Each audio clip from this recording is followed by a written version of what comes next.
Bonjour, j'espère que vous allez bien. Donc on se retrouve aujourd'hui pour un nouveau podcast. Je vais me représenter parce que je me rends compte que je dis peut-être pas à chaque podcast. Moi c'est Aurélie, alias donc La Fabrique Dorée sur les réseaux sociaux, essentiellement donc YouTube et Instagram. Et on se retrouve aujourd'hui donc pour un nouveau journal créatif. Donc ce sera le numéro 8. Et ce sera donc le mois de juin 2020. Donc déjà, je tiens à vous remercier pour tous vos commentaires et tout voilà, vos petits messages, vos likes, etc. sur les vidéos précédentes. Je suis vraiment étonnée à chaque fois que finalement qu'on soit autant. Donc moi, ça me fait vraiment plaisir parce que du coup, mon objectif principal qui était de partager, de s'échanger les bonnes astuces, etc. fonctionne à merveille. Donc je suis très contente, je vous remercie vraiment. Et puis voilà, n'hésitez pas à continuer de me contacter, voilà, qu'on puisse échanger donc via Instagram ou même en commentaire sous cette vidéo, ça me fera très plaisir. Voilà, donc un petit mot aussi sur ce que je porte aujourd'hui, parce qu'aujourd'hui je porte du 100% fait main. Alors ça m'arrive pas tous les jours, j'ai souvent une des deux pièces qui est fait main, mais pas les deux. Et aujourd'hui, donc, je porte en haut un top Charisma. Il me semble que c'est le Charisma de Sophie de Nice, que j'ai fait donc dans une double gaze rose poudrée de Mondial Tissu et que j'ai bordé d'un biais doré. Donc voilà, j'aime beaucoup les patrons Sophie de Nice, il y a plusieurs statures, etc. Donc on n'a pas déjà besoin de faire les modifications nous-mêmes. Et en dessous, je porte un ginger jean de Closet Case. Donc là, vous verrez pas en entier, même si je me recule peut-être. Voilà. Le ginger jean, c'est mon jean fétiche de tous les temps, je l'adore. D'ailleurs, il faut que je m'en couse au moins 2 autres. Comme ça me permettra de virer des jeans du commerce qui... En fait, j'ai des jeans du commerce vraiment dans un sale état. Ça fait vraiment dégueulasse quand je les porte. Mais je me dis, je vais pas racheter des jeans du commerce, je vais m'en faire moi. Mais c'est juste qu'il faut que... Voilà, que je me motive, que... Voilà. Pourtant, j'ai le tissu, hein, j'ai tout ce qu'il faut, mais bon. Donc voilà, ça c'était pour ce que je porte. Et pour aujourd'hui, on va voir encore 3 parties. Une partie couture, une partie tricot et une partie crochet. Et deux objets terminés. Donc le premier, ce sera en couture. Donc en couture, j'ai réalisé le Permuda Playboy de la marque Les BG. Et je l'ai réalisé donc dans la version que l'on voit là, c'est-à-dire en mode Bermuda, ça c'est la version short et la version Bermuda. Et j'ai réalisé les ourlets à revers. Donc pour les deux versions, on a le choix de faire soit les ourlets à revers, soit un ourlet classique. Voilà. Donc les principales difficultés pour ce short, déjà c'est premièrement la poche passe-poilée à l'arrière, la braguette, et puis je dirais que c'est tout parce que après le reste c'est des pinces, des poches italiennes classiques et la gestion de la parmenture, mais bon, donc ça je veux dire c'est presque normal sur un pantalon quoi. Donc voilà, je vais vous montrer ma version. Donc la voici, elle a été portée et validée. Donc là, on va pas bien voir la couleur, mais mon tissu est entre le gris et le marron, j'ai l'impression. Voilà. Donc voici le Bermuda de dos.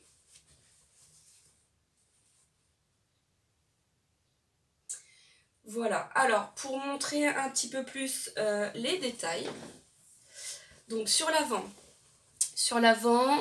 on a... En fait, on voit pas grand chose. Je vais peut-être décaler un petit peu le... Hop, on sera un petit peu moins... Donc voilà, c'est mieux là. Sur l'avant, donc on a des pinces. Vous allez les voir ici. donc de chaque côté forcément.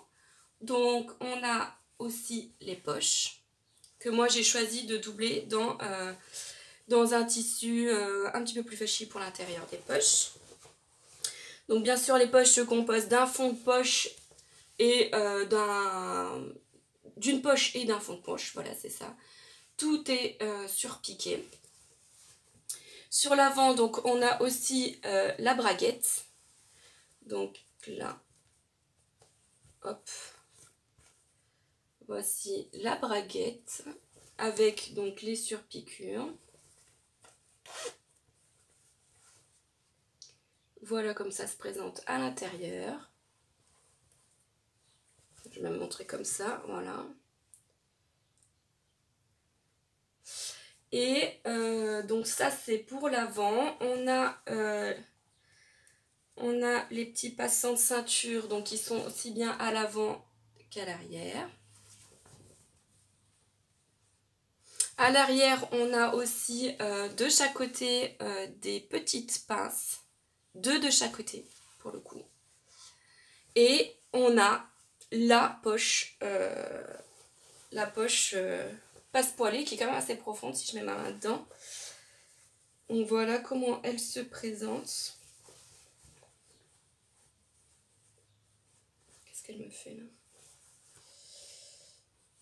Voilà. Donc, avec un petit rabat de poche. Quand on ouvre, on va le passe-poil et l'intérieur de poche. Voilà.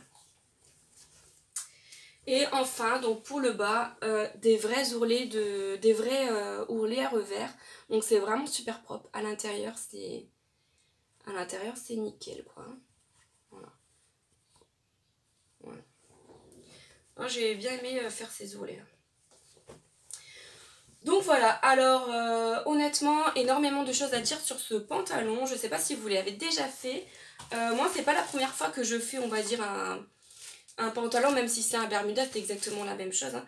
Donc j'avais déjà fait donc, le Ginger Jean là, de Closet Case, ainsi que le pantalon port de Pauline Alice. Alors juste là, je fais une petite aparté, mais tous mes patrons, je les range dans des pochettes plastiques comme ça, qui sont ensuite rangées dans des classeurs. Et je décalque mes pièces sur du papier transparent, parce que sinon j'y vois que dalle.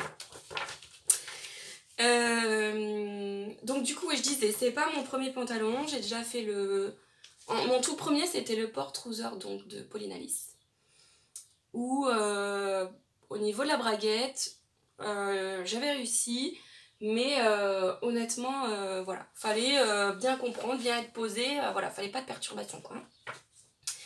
Ensuite, donc j'ai fait le Ginger Jean de Closet Case. Alors là, ça roule comme sur des roulettes.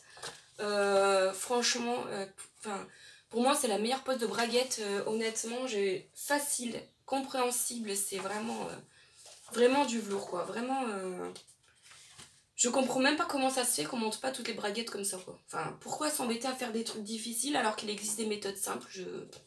J'en sais rien. Quoi qu'il en soit, c'est ma méthode de pose préférée, celui de Closet Case. Et enfin, donc il y a celui-ci. Alors, je dirais que c'est comme celui de Pauline Alice, c'est-à-dire que c'est pas ultra difficile. Il faut lire, être posé, si on fait les choses calmement. Voilà, si on n'a pas envie d'aller vite, on s'en sort. Par contre, voilà, c'est pas le plus simple de la planète non plus, quoi. Donc déjà, si je commence par le début... Alors, si je commence par le début, parce que j'avais relevé quelques petits trucs. Ah oui, ils disent que donc du coup les marges de couture ne sont pas incluses, il faut les rajouter. Et donc ils disent que pour ce modèle, il faut prendre en compte le tour de taille, le tour de hanche et le tour de cuisse. Et effectivement, donc moi j'avais un doute parce que monsieur avait un tour de cuisse une taille au-dessus du tour de hanche, on va dire. Et je me suis dit, oh non, c'est bon, ça va aller, etc. Et oui, ça va. Mais disons que quand il est assis, au niveau des 10 derniers centimètres du bas du short, il manquerait 1 ou 2 cm d'aisance. Alors ça lui sert pas, ça lui fait pas mal ou quoi que ce soit.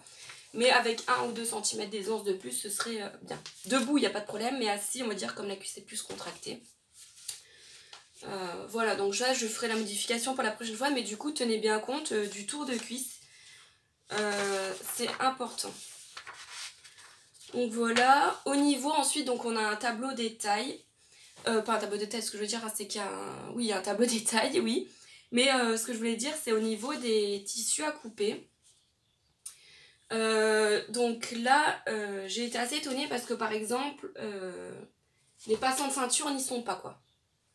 Donc ben, c'est tout, moi après je me suis dit c'est tout, je vais, moi la première fois que je couds un patron, je le couds toujours pile poil comme c'est demandé dans les explications et je vois après si j'ai besoin de modifier. Donc voilà, ensuite c'est tout, je crois que c'était tout pour ça. Ensuite on a le placement et ensuite c'est parti, on attaque quoi. Et c'est pareil pendant... Donc là la réalisation de la poche arrière c'était nickel. Par contre ils nous font faire la poche arrière, donc la poche passe poilée, avant de coudre les deux pinces arrière. Alors il y a certainement une raison, que j'en sais rien, pourquoi. Mais moi j'ai pas trouvé pratique parce que du coup, au moment où on veut faire la pince là, on est gêné justement avec la poche. Quand on arrive avec le pied là, et qu'on commence à taper les épaisseurs des marges de couture de la poche en dessous, bah moi j'étais gênée et j'ai pas pu aller au bout de la pince. Donc ça va que ça se voit pas trop par rapport à l'autre côté, mais du coup ça m'a embêtée. Et je me dis pour la prochaine fois, je pense que je ferai les pinces avant la poche passe poilée. On verra bien ce que ça donne. Ça se trouve je vais me compliquer la vie, mais au moins je vais essayer comme ça parce que là dans ce sens là ça m'a dérangé. Sinon au niveau de la poche passe poilée, aucun souci. Vraiment aucun problème, il y a juste que du coup le haut de la poche, j'avais pas capté qu'il allait se... Enfin au début il pendouillait en fait, mais en fait pas d'inquiétude parce que le haut de la poche sera pris plus tard dans la parmenture. Voilà, donc pas d'inquiétude avec le haut de la poche, moi je pensais commencer à le couper et tout, mais bon je me suis dit on verra bien, et non en fait c'est très bien fait. Voilà. Ensuite on nous fait faire les poches avant, aucun souci.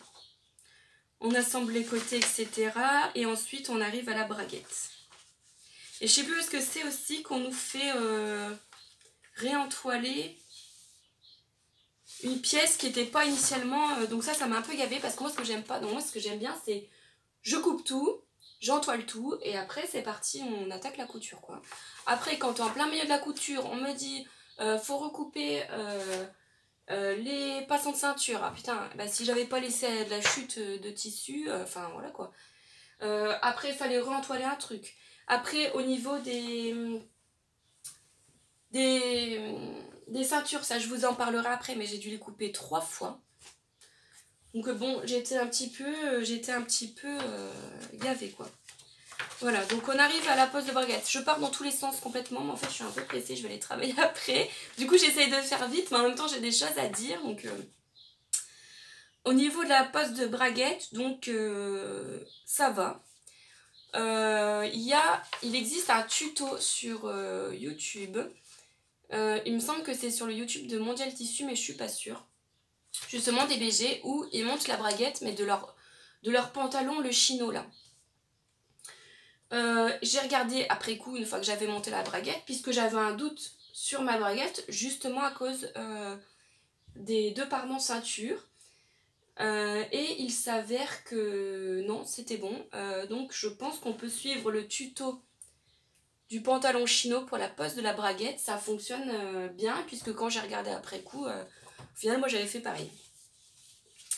Donc voilà, pour la braguette, allez-y de manière posée et pourquoi pas s'aider de cette vidéo, ça peut être pas mal. Donc voilà, une fois qu'on a fait ça, ensuite on arrive au passant de ceinture qu'il faut recouper. Donc pensez à les couper avant, moi je vais le rajouter dans les pièces, dans les explications, dans les pièces en amont.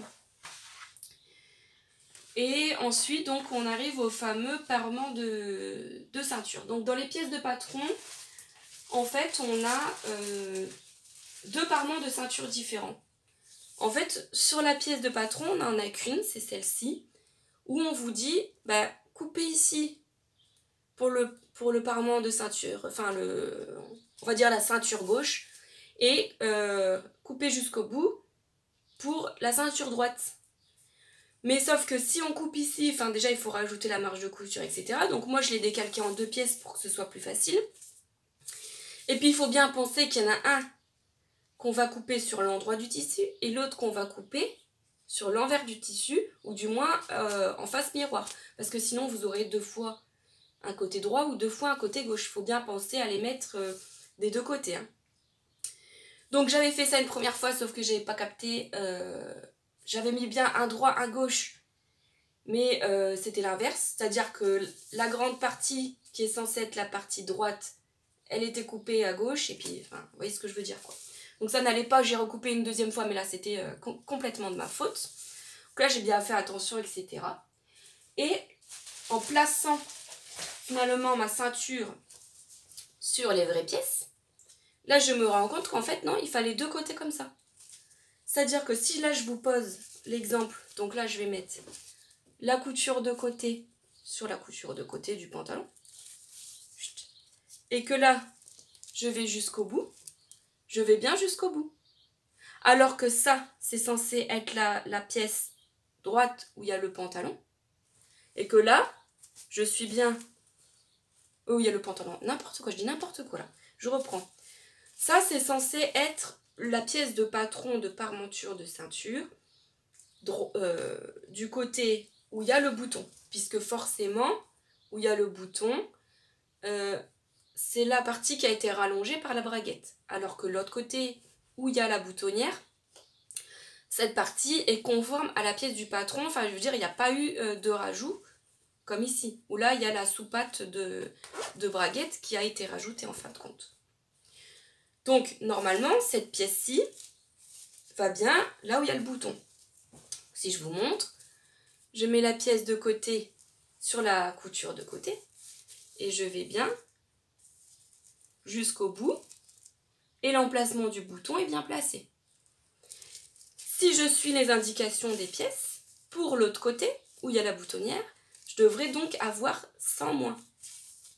Voilà, ça devrait être seulement ma pièce. Alors que quand je la place en vrai, donc je prends ma couture de côté, que je place sur la couture de côté du pantalon, et là je me rends compte que ça va bien jusqu'au bout, avec le bouton. Si je m'arrête, si je coupe ma pièce ici, c'est mort. C'est mort, il me manque tout ça. Donc là, je ne comprends pas ce qui s'est passé. Donc au prochain coup, je couperai 2 pièces comme ça. C'est suite à ça que je me suis dit, ça se trouve, c'est moi qui ai mal monté la braguette. Peut-être que j'ai rien compris. Donc je suis allée voir la vidéo de la pose de braguette du chino. Et c'était monté exactement comme je l'avais fait. Donc j'ai pas compris, je ne sais pas. Si vous avez fait ce pantalon, dites-moi. Où est-ce que je me suis trompée? Qu'est-ce qui s'est passé? Je ne comprends pas. Moi, au prochain coup, je vais pas m'embêter et je vais couper 2 pièces comme ça. 2 pièces, celle avec le bouton. Parce que l'autre, du coup, là, ça veut dire que j'ai coupé 3 fois. Donc la première fois, c'était moi qui me suis trompée. La deuxième fois, c'est parce que j'ai coupé la pièce gauche plus courte, comme prévu dans le patron. Ou alors, peut-être que j'ai pas compris ce qui était marqué sur la planche patron. Et puis, du coup, ça n'allait pas. Et donc, enfin, la troisième fois était la bonne. Donc voilà, ça c'était pour la ceinture. N'hésitez pas à me dire si vous l'avez fait. Parce que je ne comprends pas du tout ce qui s'est passé. Franchement, j'ai rien compris, quoi. Là, bon, c'est tout. Une fois qu'on a coupé les bonnes pièces, c'est pas mal fait. Les embouts sont directement pliés. Et en fait, on n'a plus qu'à... donc on assemble la parmenture et le short endroit contre endroit. Ensuite on rabat les parmentures et on n'a plus qu'à faire les surpiqûres donc en mode rectangle hein, sur tout le long du short pour fixer complètement. Donc là j'avais utilisé un fil gris, on verra pas, mais pour fixer complètement la parmenture. Donc moi j'ai tout surjeté, je me suis pas embêtée à poser un biais parce qu'en fait c'était un peu le short d'essai. Je voulais tester la taille, etc. Donc voilà, je voulais pas. J'ai utilisé un tissu de mon stock, je voulais pas racheter spécifiquement un tissu, quoi. Donc voilà ce que j'avais à dire. Et ensuite, au niveau des ourlets à revers, on se casse pas la tête, on suit pile poil les explications et ça passe nickel, vraiment nickel. Voilà. Pour ça, il n'y a aucune difficulté. Mais voilà, donc c'est juste au niveau de la ceinture et de la braguette. Ben, n'hésitez pas à me dire si vous l'avez fait. Qu'est-ce que vous en avez pensé? Est-ce que vous avez les mêmes difficultés que moi ou pas? Parce que bon, j'étais un peu embêtée quoi. Voilà, et donc une fois qu'on a tout monté, arrive le moment où il faut faire la boutonnière. Moi, c'est toujours le moment qui me stresse. Enfin, qui me stresse. Ma machine est fait très bien, mais souvent pour les jeans, là, il y a les épaisseurs qui sont là et qui font que ma machine galère un peu. Parfois, il faut que je pousse un peu. Là, ça va, ça s'est bien passé. Je pousse un petit peu, mais ça allait. Et donc là, je sais pas si vous vous souvenez, je vous avais dit... Ah, bah c'est super, j'utilise la colle, nanana, nanana. Donc oui, effectivement, c'est super. Sauf que là, mon tube de colle, quand je l'ai ouvert, je vais essayer de le voir si ça refait. Voilà. Donc l'embout qui aide à poser est resté au bout. Là, c'était ouvert plein pot. Moi, j'ai pas vu. J'ai versé plein pot. Voilà, la moitié de mon pot s'est vidée sur la boutonnière. Là, j'étais dégoûtée. Bref, donc j'avais une tonne de colle ici, là ça se sent encore. Voilà, je me suis dit que ça sera bien collé, pas de doute. Donc franchement j'étais fanée, j'ai vite essuyé, etc. Parce qu'en fait j'avais peur que ça fasse une tache. Quand on le met avec le petit embout, on en met juste au niveau de la boutonnière. Donc il n'y a pas de risque, quand ça sèche, après on voit pas. Bon, là on voit une légère démarcation de couleur, je sais pas si vous allez le voir là. Mais bon, j'espère que ça partira au fur et à mesure. En gros ça se voit pas trop, hein. En plus, il y a le bouton tourne, donc ça va. Et ensuite, j'ai acheté un nouvel outil qui est ici. Donc, j'ai acheté un ouvre-boutonnière de chez Rascol. Donc, franchement, révolution, quoi. Révolution, on n'utilise plus le découvite. Alors, moi, le découvite, je stressais toujours. Parce que quand la boutonnière est fine, on n'a pas beaucoup de marge. Si on dérive un tout petit peu comme ça, il y a moyen de casser, de couper les petits fils de la boutonnière. Et en plus de ça, quand on arrive au bout, il faut bien s'arrêter avec le découvite là. Quand on arrive au bout, il faut bien s'arrêter parce que moi ça m'est déjà arrivé plein de fois de complètement couper tout. Hein. Donc je m'étais dit c'est tout, je vais investir là-dedans. Franchement ça coûte 5 € ou enfin pas cher. Et c'est vraiment chouette parce que du coup on met bien à plat le pantalon. On met l'ouvre-boutonnière donc bien placé. Et avec un coup de marteau on tape ici. Et ça ouvre. Et c'est nickel. C'est parfait et je suis super contente du résultat. Donc voilà, du coup, ces deux outils-là pour les boutonnières, honnêtement, méfiance à là pour que l'embout reste bien. Hein. Mais du coup, je suis vraiment contente. Enfin, ça coûte pas très cher finalement et le pot de colle, ça devait être peut-être, je sais plus moi, 5 € aussi et puis ça, 5-6 €. Je suis vraiment super contente, quoi. Voilà. Et aussi, dernière petite info, je reviens sur la braguette parce que je viens d'y penser. Je sais pas si vous allez voir là. Mais en fait, donc il y a deux choses. Première chose, c'est moi qui me suis trompée. C'est-à-dire qu'à un moment, on vous dit de poser le zip à partir de 4 cm du haut du short. Attention, c'est 4 cm du haut de la couture du short. Donc, moi, j'avais 1 cm de marge de couture. J'aurais dû donc le poser. Donc, 1 cm de marge de couture en moins, plus 4 cm. Ce qui fait que mon haut de zip serait arrivé ici, au niveau de la couture. Bon, là, c'est pas grave, je me suis loupée. Il arrive 1 cm au-dessus le haut de mon zip, c'est pas grave, ça me... Bon, soit. Je le saurai pour la prochaine fois. Mais par contre, le haut du zip, là, comment on le cache? Donc là, j'ai mis le bouton par-dessus, ça m'arrange bien. Si mon zip s'est arrivé là, comme prévu par le patron, mon haut de zip, on l'aurait vu là au niveau du bouton, enfin, je trouve que ça aurait fait dégueulasse. Déjà là, je trouve que ça fait dégueulasse. Je sais pas si vous allez le voir, mais le haut de mon zip est là accru. Voilà. Enfin, moi je trouve que c'est pas très joli. Habituellement, sur les pantalons, on va dire classiques, là, comme celui que j'ai là, comme il y a une ceinture, et c'est pas une parmenture, en fait c'est une ceinture, la ceinture vient se coudre endroit contre endroit là, puis elle est retournée, ce qui fait que le haut du zip est pris dans la ceinture. Alors que là, en fait, il est à vif, apparent sur l'endroit, quoi. Donc là, je l'ai clashé avec le bouton, ça va encore. Mais bon, c'est une question que je me posais, voilà, comment avez-vous fait? Est-ce que vous l'avez rentré sur le côté? Voilà, dites-moi un peu comment vous avez fait. Voilà, donc voilà, ces 3 problèmes au niveau du pantalon.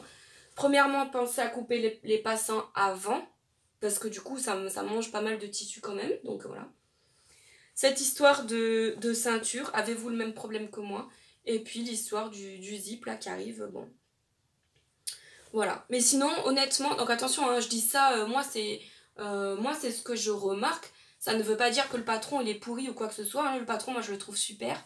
Je le trouve super beau, je vais en refaire, c'est sûr et certain. Voilà, après j'ai quelques questionnements, mais ça ne remet pas en cause du tout le patron, hein.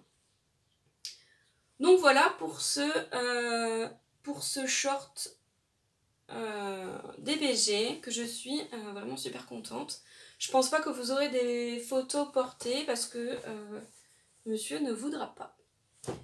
Voilà, et puis du coup c'était tout pour la partie couture, enfin oui et non, puisque j'ai aussi cousu cette pochette, mais du coup elle regroupe aussi la partie broderie, donc on va faire les deux en un. Donc je sais pas si vous vous souvenez, mais je m'étais fait un sac à projet, donc je vous l'avais déjà montré dans un épisode précédent. Pour mettre justement, voilà il est blindé, c'est pour mettre tout mon tricot.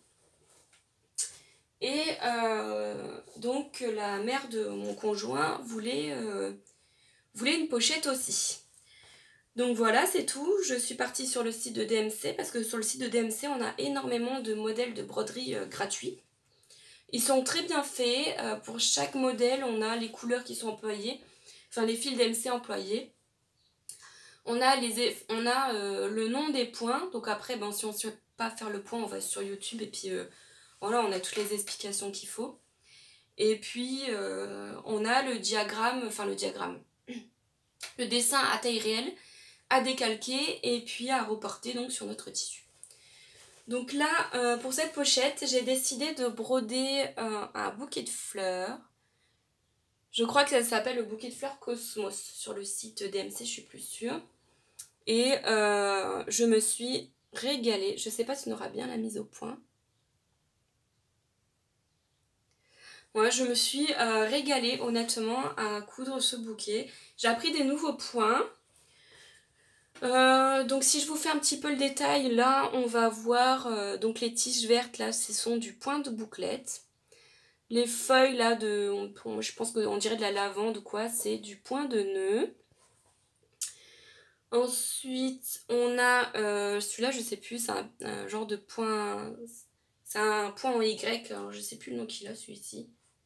On a du point de tige ici, et ici par exemple. On a du point lancé ici. On a donc le point de bouclette, je l'avais déjà dit. On a du point de rose. Donc là sur les 4 roses. Les 3 roses. J'ai refait du point lancé donc sur les fleurs là. On a ce point là qui est super beau parce qu'on voit c'est du 3D en fait. Les feuilles, les fleurs, les pétales de fleurs, elles se décollent en fait, hein. Franchement, alors celui-là il est trop beau, mais qu'est-ce qu'il est chiant à faire. Enfin, j'ai pas du tout aimé. Ça m'a pris je sais pas combien de jours pour faire cette fleur parce que j'aimais pas. Donc je laissais machin de côté. Et normalement, les 3 autres fleurs auraient dû être pareilles. Mais ça m'a tellement gavé. Je le trouve vraiment beau, hein. Mais une, ça suffit, hein. Là, ça m'a tellement gavé que j'ai pas fait les autres comme ça. Les autres, je les ai fait avec un point lancé classique. Et pour la bleue, j'ai fait un point lancé mais que j'ai un petit peu twisté. Je sais pas si on va bien voir. Que j'ai un petit peu twisté. Je sais pas pourquoi il fait pas la mise au point le truc là. Donc voilà, que j'ai un petit peu twisté quoi. Donc franchement j'adore la broderie. Franchement je la trouve trop belle. Quand je l'avais finie j'étais trop contente. Je sais pas si je vous avais déjà dit, mais moi pour les broderies j'utilise un genre de Solufix. C'est-à-dire que c'est comme un thermocollant la matière. Sauf que j'écris dessus avec un stylo friction. Et ensuite je le couds à gros points autour, donc sur le tissu quoi. Et en fait après il se dissout à l'eau. Donc voilà, on peut suivre toute la broderie. Ensuite une fois que j'ai terminé la broderie, je plonge mon tissu dans l'eau et l'espèce de Solufix là, je crois que Solufix c'est la marque Viseline. Ça se dissout complètement quoi. Donc voilà pour la broderie, honnêtement, moi je trouve que ça détend vraiment. Ensuite, au-dessus, donc ça, j'ai découpé avec ma silhouette donc du texte. La créativité, c'est l'intelligence qui s'amuse, donc c'est une phrase de Albert Einstein. Bon, je la trouvais vraiment super sympa. Donc j'ai découpé ça dans du flex vert qui vient de chez le comptoir du flex. Donc je l'ai découpé avec ma silhouette et ensuite je l'ai collé avec ma presse à chaud, je sais pas si vous allez voir. Voilà. Là, ça c'est une presse à chaud que j'ai eue à mon anniversaire. Donc voilà pour le devant. Et ensuite, pour l'extérieur et l'intérieur, j'ai utilisé des tissus qui viennent de chez Veritas. Donc je les ai achetés en Belgique. Moi j'habite à côté de la frontière belge. Et je les trouve vraiment trop mignons. Je trouve qu'ils allaient trop bien avec quoi. Et les zips, je les ai pris chez Veritas aussi. Voilà. Et ce que je voulais vous montrer pour cette pochette, c'était les angles qui sont faits nickel quoi. Voilà, et à l'arrière j'ai mis une poche passe-poilis. Poche passe-poilis zippée. Donc franchement je la trouve trop mignonne, j'ai trop envie de la garder pour moi, mais du coup moi je vais quand même lui offrir. Je pense que je m'en referai parce qu'il me reste assez de tissu à fleurs comme ça, et puis celui de l'intérieur aussi. Je la trouve vraiment super belle, je l'adore. Et voilà, et du coup ce que j'ai fait, c'est qu'en même temps que je l'ai cousu, je vous ai filmé le tuto, aussi bien pour faire le texte en arrondi comme ça, que la couture de la trousse elle-même. Donc du coup, bah, ça sortira, et voilà, c'est filmé, il faut que je fasse le montage, et ensuite je le mettrai sur YouTube. Voilà, donc ça c'était tout pour la partie couture et broderie. Enfin, non pas enfin, il me manque la partie crochet. Donc la partie crochet, j'ai enfin terminé Monsieur Bernard Laine. Donc le premier amigurumi que je fais, honnêtement, je l'adore. Il est mais ultra mignon. Regardez-moi ça quoi. Ses petites oreilles, les petits cheveux là, la carotte sur le côté, ses bretelles qui sont totalement amovibles, hein, on peut les enlever. Et derrière sa petite queue là, non mais franchement je le trouve trop mignon, il est trop doux. Donc les fils, ce sont des fils de coton de chez Drops. J'ai testé plusieurs fils. J'avais testé les Drops U7 et 9 et ainsi que la Drops Safran. Alors je sais plus lequel c'est, je les ai pas pris là en plus. Mais il y a soit le Drops U7, c'est du coton recyclé, et le 9 c'est du 100% coton, quelque chose comme ça. Donc je vais reprendre parce que je sais pas si j'ai pas eu un problème de carte mémoire. Donc voilà, il y en a un c'est du coton 100%, l'autre c'est du coton recyclé. Par exemple là le gris c'est du coton recyclé et l'autre c'est du 100%. Honnêtement je prendrais que le coton 100%. Parce que je trouve plus doux au toucher et plus agréable à travailler. Donc voilà, après je sais plus si c'est le U7 ou U9, mais on peut regarder sur le site de Drops directement. Il faut prendre le 100% coton et pas le recyclé. Enfin en tout cas moi c'est ce que je préfère. Et en ce qui concerne le fil noir là, celui-là c'est le safran. Alors il est un petit peu plus cher honnêtement, mais il est super doux, je l'adore. Donc voilà, c'est les deux fils que je reprendrai la prochaine fois. Le 100% coton en Drops U et le safran de chez Drops aussi, qui est vraiment super chouette quoi. Donc voilà pour mon petit amigurumi. Donc je vais pas m'arrêter là parce que ça m'a vraiment énormément plu de faire ça. Je le trouve trop mignon. Et du coup je suis trop contente d'avoir un neveu de 1 an parce que je vais pouvoir en faire plein et lui donner quoi. Parce que j'avoue que ça marque un peu mal si je les garde tous. Mais bon, donc du coup c'est cool qu'il soit là, je vais tout lui donner et je vais lui en faire plein de petits doudous quoi. Voilà pour le crochet. Et ce que je voulais vous dire, c'est que la dernière fois je vous avais montré que j'avais des crochets de chez Action qui sont très bien hein, pour débuter. Seulement ça se fait en crochet numéro 3. Donc je vous avais montré la dernière fois comme qu'il était super fin. Et à force, quand on tient le crochet comme ça, enfin On appuie fort sur le pouce en fait pour le maintenir.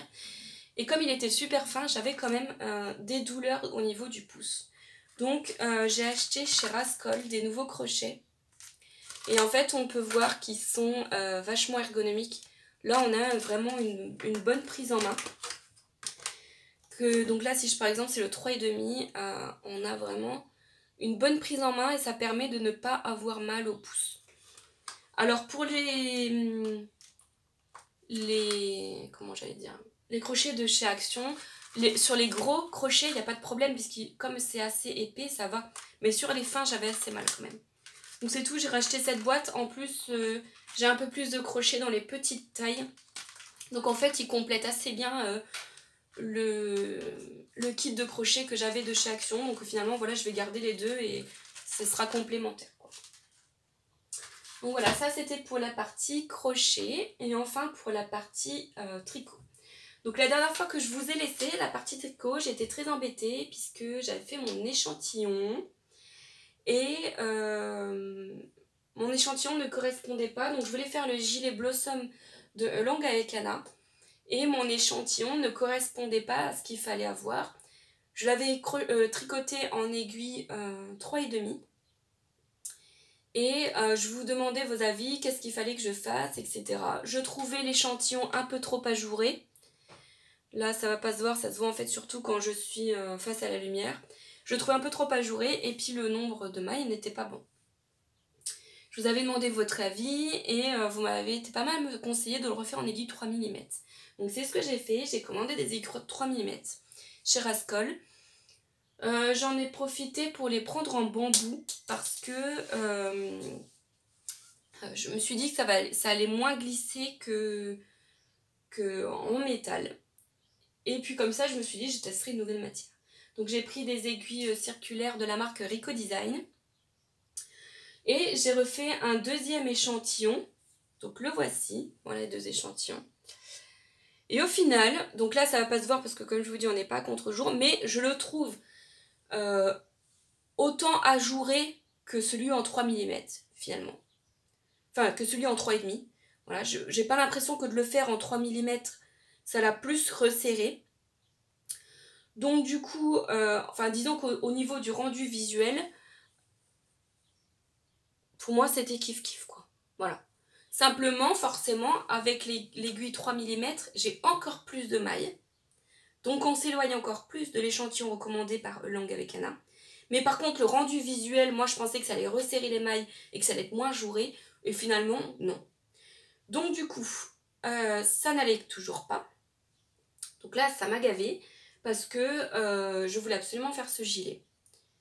Mais je voulais pas non plus gaspiller cette laine parce que du coup cette laine soit elle ne va pas pour le gilet Blossom de Long avec Anna, mais je voulais pas ne rien en faire quoi, j'en avais commandé une quantité donc pull, voilà quoi. Donc c'est pas grave, il y a pas longtemps j'avais acheté ce bouquin, Tricot Top Down, pull et gilet de Vera Sanon, voilà j'ai acheté ça à la Fnac et dedans en regardant j'avais donc ce pull là. Voilà. Dont l'échantillon correspondait à peu près à une maille près à mon échantillon tricoté en 3,5. Donc, eh ben, c'est cool parce que comme il y avait les dimensions du tour de poitrine et patati patata, en faisant un produit en croix, je me suis rendu compte que si moi il faut que je fasse une taille S, c'est ce qui correspond à mon tour de poitrine avec une certaine aisance. Mais si je tricote la taille M, à la fin, comme mon échantillon, il avait une maille de plus pour 10 cm, au final, si je faisais la taille M, j'allais bien avoir une taille S. Donc j'ai fait le produit en croix. Donc nickel, je me suis dit, bah parfait, je vais faire ce pull, je vais tricoter la taille M, ça va me donner une taille S. Et puis parfait.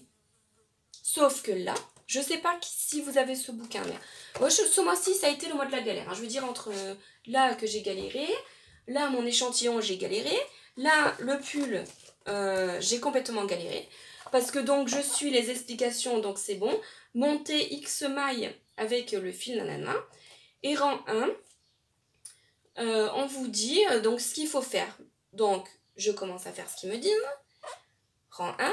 Et là, à la fin, je me retrouve avec des mailles en trop sur le fil. C'est-à-dire que moi, pour ma taille, donc je faisais la M, il fallait que je monte 97 mailles.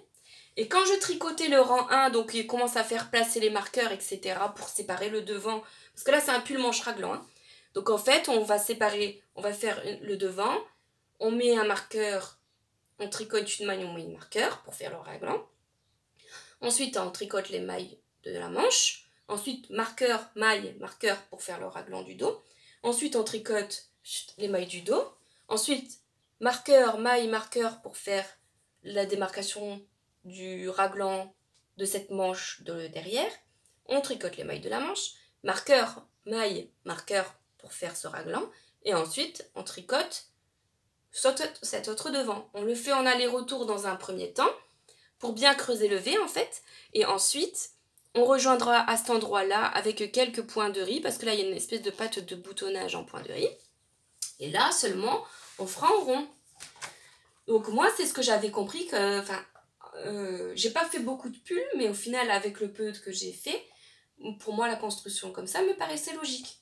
Donc je monte mes 97 mailles, je fais le rang 1, et en faisant le rang 1, ben, j'avais des mailles en trop. C'est-à-dire que si on fait la somme de toutes les mailles qui sont indiquées au rang 1, déjà on n'a qu'une seule manche, et en plus, on n'a pas les 97. J'avais que 82 par exemple, donc je me dis c'est quand même bizarre.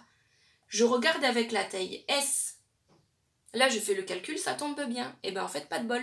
C'est-à-dire que déjà, le rang 1, je pense qu'il est faux parce que sinon, il te fait monter qu'une manche.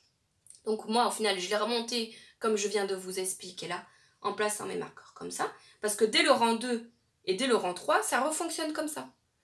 C'est-à-dire qu'après, quand ils disent vous obtenez X mailles pour le dos, X mailles pour le devant et tout, après, ça marchait. Pour la taille S.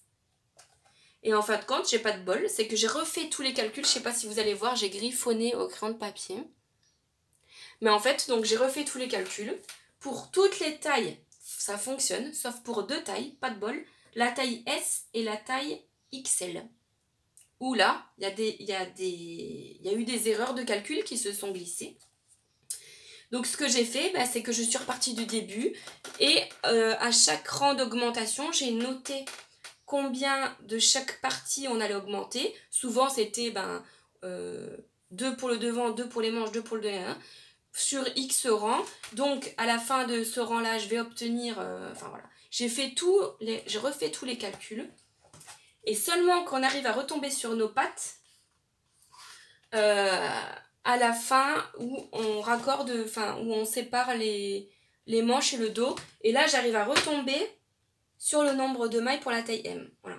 Donc entre temps, je me suis retapé tous les calculs. Donc je sais pas. Avez-vous ce livre? Est-ce que vous avez fait la taille M ou la taille XL? Et est-ce que vous avez eu des problèmes? Ce que je dis, c'est pas de bol. Si j'avais fait la taille S, tous les chiffres correspondaient correctement. Donc voilà. Bon, c'est tout. C'est pas grave. J'ai adapté le machin, le modèle. Et donc j'ai commencé. J'ai commencé. Voici ce que ça donne. Donc si je vous le prends, donc ça va être comme ceci. Voilà, donc là, on voit bien le raglan qui sépare la manche et le devant. Le devant qui est en train de se creuser en V, tout doucement. Et puis, donc là, pour l'instant, j'ai pas fait beaucoup. Hein. J'ai pas fait beaucoup, j'ai dû faire... même pas 10 cm, hein. J'ai peut-être 8-10 cm, pas plus. Donc voilà, ça avance tout doucement. Je suis assez contente parce qu'il va être joli. Le drapé, je pense qu'il ira assez bien avec le pull là qui est un petit peu loose, qui a un petit peu d'aisance. Ça va être des manches 3/4, ça tombe bien parce que là c'est pas trop épais, donc je suis plutôt contente. Donc finalement, je suis contente de faire ce pull. Mais bon, voilà, j'étais un peu embêtée. Je l'ai défait 3 fois. Parce que première fois, je le monte. Et là, je me rends compte que ça n'allait pas... Non, première fois, j'avais oublié de passer un marqueur. Donc j'ai tout défait. Deuxième fois, je le remonte nickel, je suis ce qui est marqué. Et là, je me dis, il y a un souci. C'est là que je me suis rendu compte que le rang 1, il était faux, qu'il manquait des mailles. Et donc, c'est là, après, j'ai tout réadapté. Je l'ai monté une 3e fois. Et là, ça allait. Que des complications. Bref. Et donc, j'étais toujours dégoûtée parce que je voulais absolument faire mon gilet Blossom. Donc, j'ai recommandé de la laine chez Kalidou. Donc, toujours de la laine Drops. parce que pour l'instant je l'aime bien, niveau rapport qualité-prix j'en suis assez satisfaite. Donc voilà, je continue là-dessus, je suis débutante pour l'instant, je me sens pas de mettre 24 € ou 20 € dans un écheveau de 100 grammes alors que je suis encore débutante et voilà, pour l'instant les drops ça me convient. Donc là j'ai commandé la laine Charisma de chez Drops, je sais pas si je vais avoir... Non, elle est rangée là-bas. Donc c'est la Charisma de chez Drops, 100% pure laine. Et j'ai fait un échantillon. Donc je me suis rendu compte au final, je pense que je dois tricoter un peu serré. Et là, pour avoir le bon échantillon, donc sur la pelote de laine, c'était conseillé de le tricoter en aiguille 4 et j'ai tricoté en aiguille 4,5. Et c'est parfait. À 0,5 maille près, j'ai l'échantillon qui convient pour le gilet Blossom de Longa Vegana. Donc elle demande 21 mailles en largeur pour avoir les 10 cm et moi j'ai 20,5 mailles. Donc bon, voilà, on est à peu près bon. Et donc voilà ce que ça donne. Donc là j'ai commandé du rose poudré et je suis trop contente parce que du coup je vais pouvoir l'attaquer. Alors au début quand j'ai tricoté la laine, je me suis dit oh putain, elle est super rêche, je savais pas du tout. Et là vu que maintenant je l'ai bloqué, etc. Ça va mieux. Ça va mieux donc je suis assez contente. Et puis comme je vais m'en servir de gilet, j'aurai quand même quelque chose en dessous. Ouais, ça me gratte pas, hein, ça me gratte pas, mais c'est vrai qu'elle est pas aussi douce que forcément celle-ci qui contient de la soie ou la mérino, enfin voilà. Donc là je suis trop contente, donc là je vais monter ça. Et en même temps, donc je fouillais sur le site de Drops, ils ont des modèles gratuits. Et j'en ai trouvé un qui me plaît beaucoup, j'essaierai de vous intégrer une photo. Donc j'ai commandé une pelote de laine pour faire le modèle, pour aller avec, pour faire l'échantillon. Donc voilà mon échantillon. C'est la Drops Alpaga bouclée. Elle est trop douce et elle a un aspect forcément tout bouclé. Alors pour faire du jersey ça va, hein. Faut faire de toute façon, je pense qu'il faut faire que du jersey avec cette laine parce que forcément, enfin voilà le fil quoi. Donc faut pas faire la maline, hein. Enfin faut aller doucement pour piquer, pour pas faire n'importe quoi et piquer dans une bouclette plutôt que de piquer dans un fil. Mais je suis trop contente parce qu'il est super doux. Et donc voilà. Donc ça ce sera le prochain projet une fois que j'aurai terminé un des deux. Voilà. Donc j'ai décidé d'avoir deux projets en même temps. Pourquoi? Parce que celui-ci se fait en aiguille 3,5, c'est du fil tout petit. Et au bout d'un moment, des fois que j'ai fait 2 rangs, j'en ai marre. Donc je me suis dit, je vais faire celui-ci en parallèle. Chacun avancera à son rythme. Mais moi, si par exemple j'en ai marre de faire un, mais que j'ai quand même envie de tricoter, j'aurai l'autre avec les aiguilles plus grosses. Voilà. Et donc voilà. Donc mes deux projets du moment, ça va être ces deux-ci. Et quand j'aurai terminé, je recommanderai les laines pour faire le pull de chez Drops. Voilà. Donc je pense que c'est tout ce que j'avais à vous dire. De toute façon, je vais quitter là parce que je vais devoir aller manger pour aller travailler. Et j'espère que cet épisode vous aura plu. N'hésitez pas à me laisser vos commentaires parce que du coup, j'ai fort besoin de votre aide pour le Bermuda de Patron les BG. Et surtout, ouais, si vous avez ce bouquin, n'hésitez pas à me le dire, quoi. S'il y a une tricoteuse qui a ce bouquin et qui s'y connaît et qui sait me dire si effectivement j'ai raison ou pas pour... donc c'est le modèle... Parce que j'ai essayé de chercher sur internet, j'ai rien trouvé. Hein. C'est le pull Abigail, voilà, de ce livre. Et je me suis dit après je vais contacter la créatrice, mais bon, ça, elle est anglaise et tout, enfin moi... Donc voilà, si vous l'avez et que vous savez m'aider, dites-moi. En tout cas, ce livre, j'aime beaucoup, je vous le présenterai peut-être la prochaine fois. Il y a beaucoup de modèles qui me plaisent. Donc voilà, ce coup-ci c'est vraiment terminé, j'ai beaucoup blablaté. Cet été je pense que je pourrai pas tourner de podcast parce que comme je vous l'avais dit, je vais déménager. Donc tout le mois de juillet, déjà mon planning de boulot est assez chargé. Je travaille en 3-8 et je remplace là pas mal les collègues, c'est normal, hein, c'est les vacances d'été. Donc moi dans ces cas-là, j'aime bien me reposer. Donc je pense que je ne filmerai ni juillet ni août, mais du coup je vais vous préparer des petites vidéos. Donc là il y aura la vidéo pour le tuto de la trousse et je pense que je vais présenter zoom sur, comme j'avais fait le zoom sur le Ginger Jean, là je vais vous faire un zoom sur un patron que j'ai cousu avant de reprendre les vidéos là et que j'aime beaucoup, donc voilà, je vous laisserai la surprise et voilà, ce sera pas des podcasts mais je tournerai quand même des petites vidéos pour vous les poster au fur et à mesure de l'été.